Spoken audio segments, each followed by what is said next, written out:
pistte kulvarındaki yerini aldı. 13 at içeride.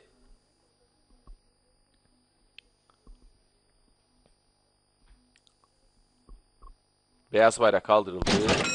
Start verildi ve koşu başladı değerli izleyenler. Toplu sayılacak bir çıkış oldu. En iç kulvarda 9 numarada Duman Ali. Şimdi grubun liderliğini aldı. Farkı bir boya kadar çıkardı bu safkan. İkincilikte 3 numarada Winner var. Winner'ın bir boy kadar gerisinde iç kulvara yakın 10 numarada Old Man River. Üçüncülükte bunların 1,5 boy kadar gerisinde dışta 4 numarada Sponge Text. Yanlarında 8 numarada Cold Snake önlerdeki safkanlardan biri. Cold Snake'in 1,5 boy kadar gerisinde 6 numarada Overground. Yarında 7 numarada Calamity Boy. Bariyer dibinde 13 numarada Light You. Dışlarında 5 numarada Keystorm. En dışta 1 numarada Paris İstanbul.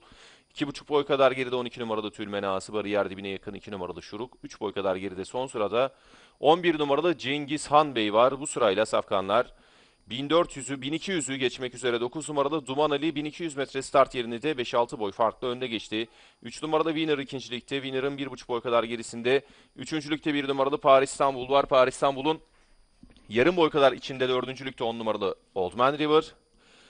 Old Man River'ın bir boy kadar gerisinde 8 numaralı Cold Snake. Onun bir boy kadar gerisinde 5 numaralı Keystorm. Keystorm'un 3 boy kadar gerisinde 6 numarada Overground. Onun 3 boy kadar gerisinde 13 numarada Light You. Dışında 4 numarada Sponge Text. 2 boy kadar geride 7 numarada Calamity Boy. Son 800 geçildi.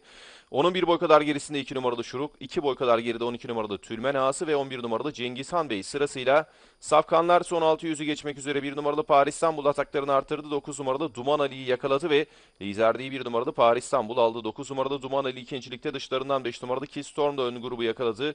1,5 boy kadar geride 8 numarada Cold Snake, daha sonra 10 numaralı Old Man River ve 6 numarada Overground sırasıyla safkanlar düzlüğe çıkıyor. 1 numarada Paris İstanbul düzlüğe 1,5 boy farklı önde çıktı. Dışta 5 numarada Keystorm ikincilikte, bariyer dibinden tekrar 9 numarada Duman Ali'nin de atakları var. Son 200'e yaklaştırırken 1 numarada Paris İstanbul 1,5 boy farklı liderliğini sürdürüyor. Dıştan 5 numarada Keystorm'un atakları var. Farkı yarım boya kadar indirdi 5 numarada Keystorm.